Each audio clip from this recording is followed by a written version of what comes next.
Hey guys, welcome back to Real Housewives Recaps. Today we're talking in Just Like That, episode 4, Some of My Best Friends. You guys, to anyone who told me, hey, just hang in there, it's going to get better, you know what I say? A, B, C, D, E, F, U, because you're wrong. Can you believe how bad this episode was? I think this is the all-time worst episode we've seen so far. And yes, I am putting it up against that big episode. This one's worse. This was awful. I get in there and we're going to talk about it all. But first, I want to go over some of the comments I've gotten in the last week. First of all, I did say something controversial last week, including that Cynthia Nixon sucks as an actress. Okay, I've heard you. Fair enough. Maybe that was too harsh. You guys pointed to some of her other works, and she was great in those. Maybe I was too harsh. Maybe it is the writing. Fair enough. I did, however, get an overwhelming majority of you saying you miss Carrie's voiceovers as well. Also, I have to laugh at all the comments that I got saying that this was a cash grab and they did it for a paycheck. Totally spot on. Couldn't have said it better myself. Also, in case you missed it, just a couple of videos came out this week. I put one out about the new allegations about Noth. Check that out. I also did one on the drama going down in the wardrobe department. Hey, Pat Field calls out Cynthia Nixon. All right, let's talk about this show. Let's get into this episode. And because this episode was so bad, and I mean so bad, so terrible, I want to not break down scene by scene like I normally do. I just want to talk general thoughts. I really want to know your general thoughts. Leave me comments on that. And I want to talk about some things, and then we'll discuss some of the scenes along the way. Tell me you saw the puffy sleeve thing on Charlotte again. Let's make a drinking game out of it. You guys will be blackout by the time this episode's over. Since we're talking about fashion or lack thereof, can we spend about 14 hours talking about this mess? What's happening here? This is a 6-year-old picking out her outfit, no? Let's talk about what really bothered me during this episode. We see Charlotte completely scrambling to try to make her dinner party more diverse. You guys nailed it. They're using people of color as props in this series instead of people. Here's a crazy idea. How about we just make friends with who we make friends with regardless? And we don't check boxes on who our friends are. Also, how many times did Charlotte mention the damn colonoscopy in this episode? You know what, guys? I'm calling it now. They're going to see how depressing they can make this show. And they're going to end up giving Harry bowel cancer. That's my prediction. On a side note, I do get a lot of comments talking about how messed up all these reboots are. And I will mostly agree with you, with the exception of Dexter. If you were a Dexter fan and you haven't watched the new series, stop what you're doing, well, after this video, and go watch it. It's amazing. I would love to do recaps on that. It's just, you can't talk about all that stuff on YouTube, but such a good show. That one is a reboot. This is a clumsy, forced woke mess. Also, you guys, while I'm thinking about it, I had the most amazing guy reach out to me who has provided proof he has been around these ladies and he is willing to answer any questions we have.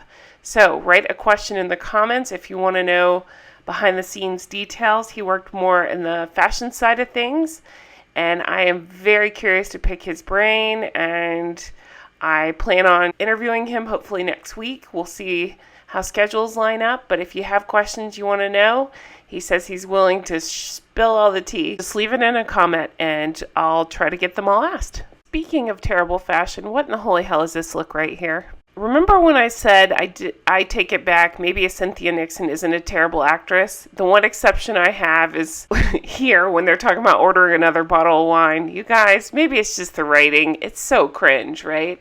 And then Charlotte overacts and says, oh, no, I think we'll just be fine. We'll stick with what we have. Oh, okay. Instead of talking to your friend about what you think might be a serious drinking problem, you'll just order around her. I mean, are you assuming that she's not doing this on her own too? So we're here with Seema. She's the realtor. Her name means boundary in Hindi, so I'm sure that's not foreshadowing, right?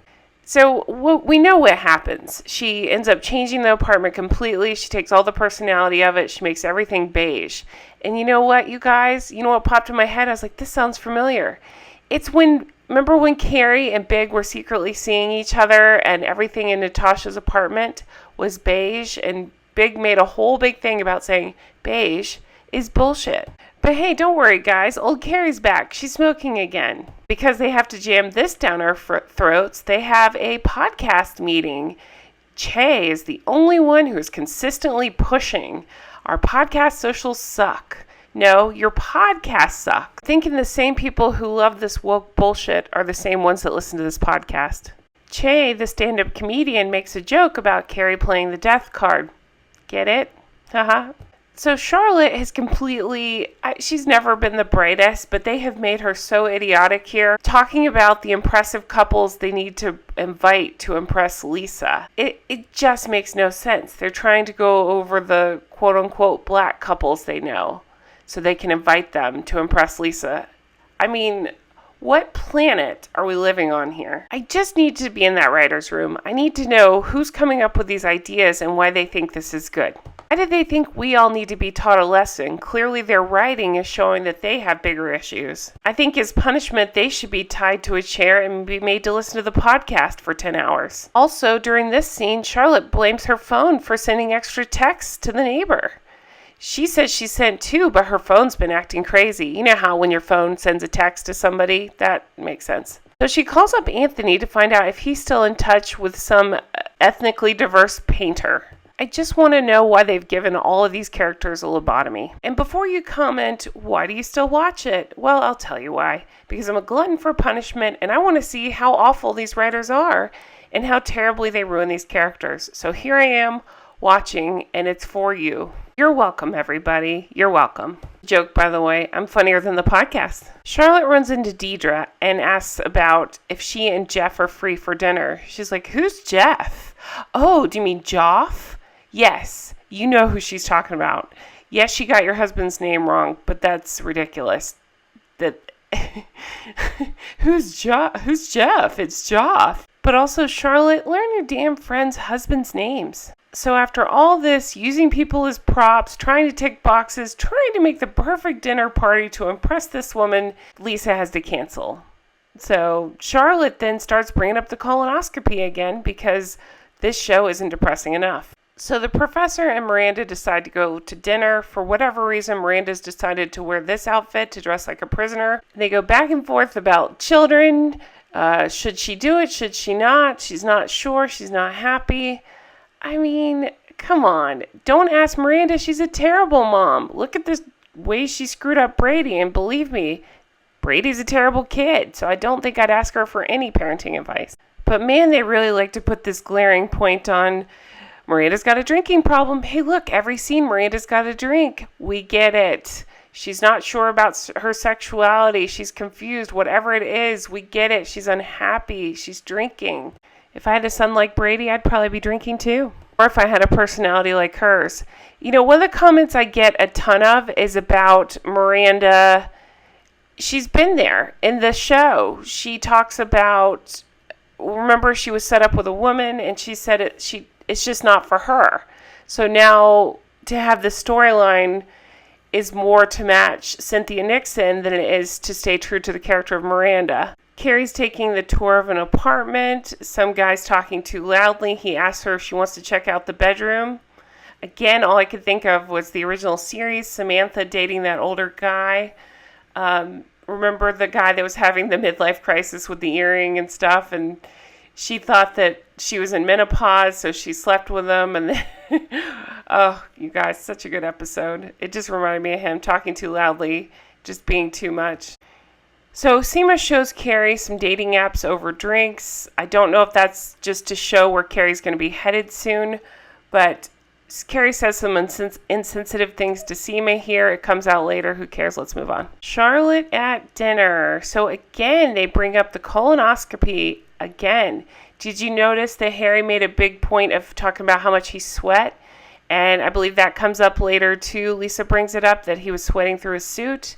So I'm just wondering, are these symptoms of things? And normally I wouldn't even think this negative, but that's where these writers have taken me. Charlotte makes a fool of herself right off the bat, confusing people, putting her foot in her mouth. It's all so much. It's all so desperate. It's just awkward. It's just cringe. I put this on the level, well, maybe not quite as much, but almost at the Che comedy. It's just, Why are they torturing us? What's happening here? Carrie's looking around her beige house. Beige is bullshit. You guys, it wasn't depressing enough, so they do... Oh, it's so hard to talk about. They talk about Stanford apparently has gone to Japan. He's moved to Tokyo. And Carrie she has Anthony over and they talk about it. Apparently he has filed for divorce from Anthony. It happened, of course, what happened in real life is the actor playing Stanford passed away. So this is how they've chosen to write him out. I don't love it. I understand, and I'll actually give them a pass on this because I understand the circumstances were absolutely dreadful. It was unexpected, and in the middle of shooting, it's just, they had to be so sad about it. I get it. They didn't have many options, but I didn't feel like it was respectful the way that they wrote him out. He and Anthony had just made up and hugged and had a sweet moment, and this is how they write him off, and I hated it. I didn't think they should have done it this way. I don't know how they should have done it, but this is not the way. I wouldn't hold this against them, though, because that's got to be a horrible situation where it happens unexpectedly. It breaks my heart. I really am sad for the actor. I'm sad for the family, the everybody that worked with him. I'm sure it's got to be very tough to deal with something like this. So let's go back to hating on Charlotte. So she and Lisa go get coffee. Charlotte confesses she was panicked having her at the dinner party, and she was worried that they would be the only black couple there. She was nervous, and Lisa confesses, well, I was nervous. You guys would be the only white people at my house. I mean, again, what are we doing here? Who's writing this? People that have never been around other people before in their life? Do they live in a bubble? I don't understand this. Charlotte says it's on me. She pushed Harry so hard, and she was so desperate that she invited Deidre this week. Can you believe it? She invited Deidre and Joff. All right, so we go over to Carrie. She talks to Seema, and this is where Carrie becomes the asshole. Yes, I've had a lot of comments from people who have lost spouses, and I get it. Nobody handles it the right way. Everybody's different. Fine. I'm just talking about the character of Carrie. She's an asshole here. Seema accidentally broke an important picture to Carrie, and she's upset because Big had touched that glass so many times, and then Seema broke it. But then in a weird twist, Seema turns it around and makes it about herself and how Carrie spoke to her the other day and about how she's impressed that she was still putting herself out there, basically saying, hey, you're old, why are you on the dating apps? That kind of thing. Why haven't you met somebody yet? And just like that, we began our real friendship. And that was it for the episode, you guys. I am dying to know your thoughts on this one. Did you find it as absolutely dreadful as I did? Did you think it was the worst episode we've had so far? I really want to know your thoughts. I'm blown away by the way that the writers are treating us, the audience, who have been with these ladies the whole time, and we're familiar with their stories and their personalities. We stuck with you guys, and then this is how you treat us. Like we're idiots, and we don't understand any of this, and I can't relate because they have made these characters so unlikable and so unrelatable. It just blows my mind. And every time I think, oh no, it's going to get better. It's going to get better. It gets worse. I'm just shocked. I don't know why I'm shocked, but I'm shocked.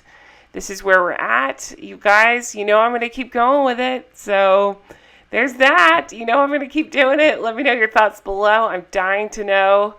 And have a Merry Christmas. I don't know how you transition off of that. I hope you have a Merry Christmas. I will talk to you guys again soon. Thanks for sticking with me. Take care. Bye-bye.